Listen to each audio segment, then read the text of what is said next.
dans la philosophie de l'utilitarisme, par exemple, on fait l'équation faire le mal égale ne pas faire le bien.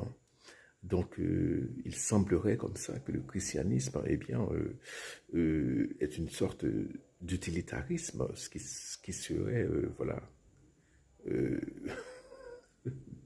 euh, vraiment bizarre, hein, parce que c'est deux façons de penser, de concevoir l'être qui sont différentes. Que se passe-t-il en fait? En fait, c'est que ce qu'on pourrait appeler l'aspect utilitariste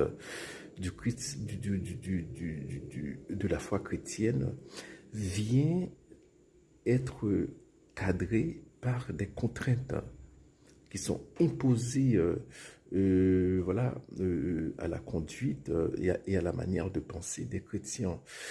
Par exemple, lorsque la fille vient laver les pieds de Jésus avec le parfum très cher, hein, et l'un des disciples, sûrement le traître, dit, eh bien, on pourrait nourrir mille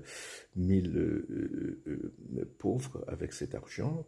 Jésus lui répond, vous aurez toujours les pauvres avec vous, mais pas moi. En fait, c'est cette réponse symbolise quelque chose. C'est que, imaginez que quelqu'un qui affame ses propres enfants dans le but de nourrir, je sais pas, 20 enfants pauvres du quartier. C'est pas chrétien. Imaginez quelqu'un qui utilise, je sais pas, tout son salaire pour, pour faire des cantines scolaires pour les autres, alors que ces enfants mangent très mal, ne sont pas épanouis, voilà, ne font pas d'activité pour développer leur, leurs aptitudes. C'est pas chrétien.